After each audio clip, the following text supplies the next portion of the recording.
Hi, it's Catherine Sandland from White Hart Training.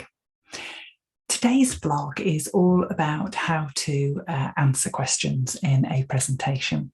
And there is an art to both answering them, but also to where you put your question time in your talk and in your presentation.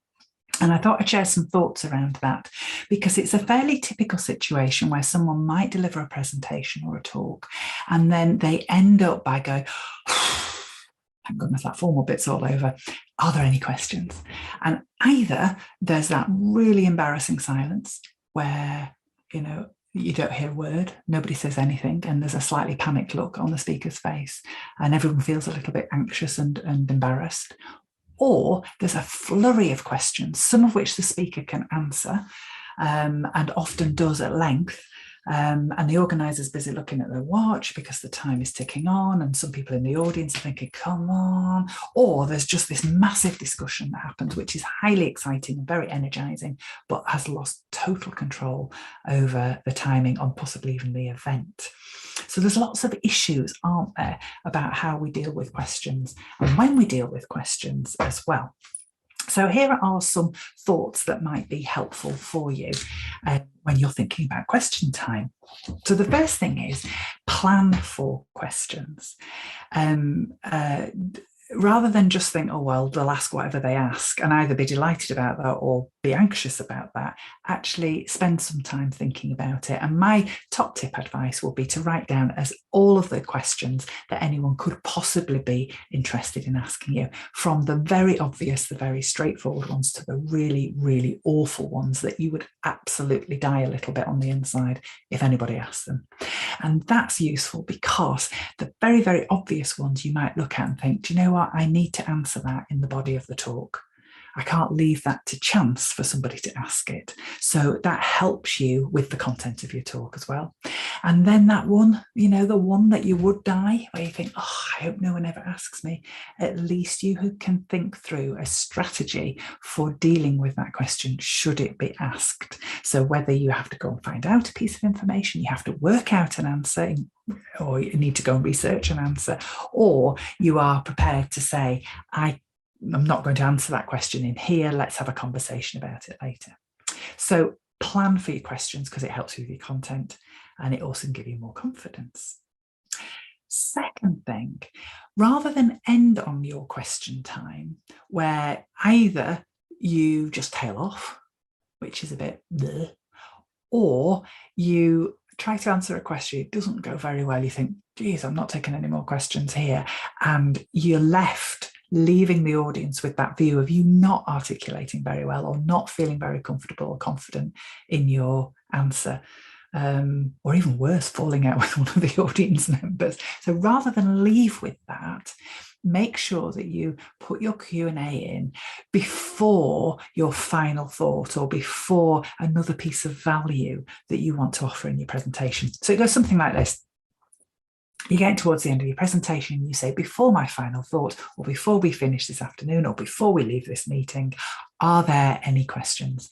And that way people know that it's a finite time, you've got more control over it, and once the Q&A is over or you want to draw it to a close, you've still got something of value. So in other words, people will keep on listening, you'll keep their attention all the way through, right to the very end, rather than losing people one way or the other. So that's the second tip. The third tip is to make sure that it's just in the answering of the question. So always make sure you acknowledge it, even if it's a dead easy question. Acknowledge it because it gives your brain time to get into gear. You know that thing where sometimes the mouth opens and something comes out without the brain being in gear? Well, when you acknowledge a question, thank you very much for that question. Oh gosh, that's an interesting question. Or, right, that question's going to make me think hard. Whatever it is, acknowledge it because it gives your brain time to get into gear. Check your understanding of the question. So sometimes people ask questions in a very bizarre way, and you need to just make sure that you're answering the right question. Sometimes people don't ask you a question, they just want some airtime themselves and they're giving a statement, in which case you could say, that sounds like a statement. What's the question? You might not want to say it quite as rudely as that, but that's the intention. But also so that, again, it might buy you a little bit of time to be working out your answer to that. And if you're in a very big audience, you might want to repeat it. So by repeating that question, you are confirming that you've understood correctly, but you're also making sure that everyone else in the audience understands what that question is. So you're priming them to listen to the answer as well, which leads me on to the next bit, which is always address your answer to the whole of the audience, not just the person who's asked the question. Because if you only address it to the person who's asked the question, you'll end up with a discussion, a one-on-one discussion, potentially, but also everybody else switches off. So you include them, and if possible, make reference to them if you know them, so that everybody is included. And that question time becomes part of your presentation, not an add-on to that. And then obviously answer the question. So my fourth tip around that is, if that question is either inappropriate, too complex, has a personal or political agenda behind it, or you don't know the answer, then it's far better to deal with that directly than it is to try and work out a complicated and complex path through that. So it is quite acceptable to take that question out of your presentation to deal with at a later date. So if there's a very complex answer to that might be very specific to your particular circumstances, let's have a conversation after today's presentation.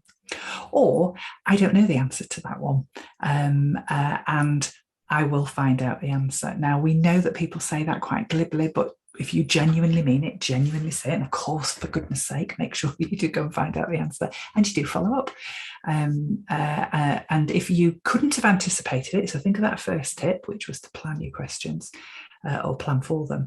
If you couldn't have anticipated, then it's actually okay, I think, to be able to say, I hadn't thought of that, or I haven't got the correct information to hand with that one, or I don't know the answer to that one, and be open and honest and very human about it. So I hope that is a helpful scoot through how and when to answer your questions. And of course, if you have any questions that you want to ask about questions, or indeed anything to do with speaking, then you know where to find me. The information will be somewhere around this blog, or you can always go and find me on www.catherinesandland.com.